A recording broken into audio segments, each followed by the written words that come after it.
If you've purchased this regulator from Harbor Freight, there's a good chance that this has happened to you. I have 3 of them right now, but honestly, I've lost track of how many I've bought over the years. This pin right here is what's used to regulate the air pressure, and when you turn the adjustment knob in and out, the piece that comes into contact with the pin is this. That little hole isn't supposed to be there. This little hole is some sort of overpressure safety path, but we're not going to worry about that right now. If you check out the reviews online, everyone seems to have a similar problem.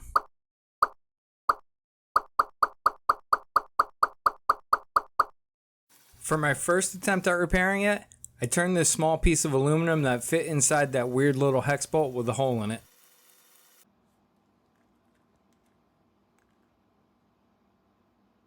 I hand filed it to clean it up, mixed some 2-part epoxy, and got to work.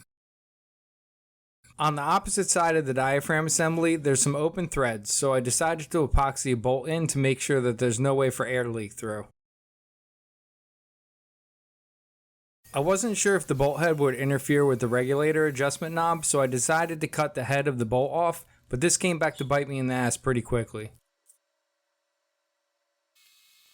I guess when I was cutting the bolt head off, I heated up the diaphragm enough that the hole in the center weakened, allowing the air to pass by.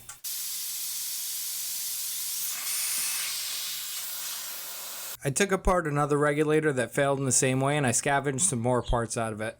I separated the center nut and I roughed up the surfaces that contacts the diaphragm with the DA sander. As any OSHA-fearing individual would do, I took a bolt that fit, added a washer, and superglued it to diaphragm, forever closing the overpressure safety path. I'm not too worried about overpressurizing the regulator to the point where it can blow something up, since I have 185 psi pressure release valve plumbed into my airline system.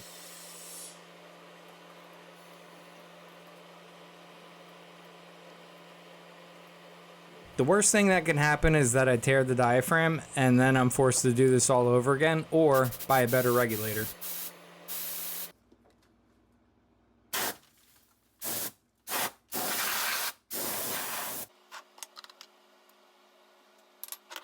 I took apart one of the old regulators for poops and laughs, and I don't know what I expected to see inside, but this definitely wasn't it.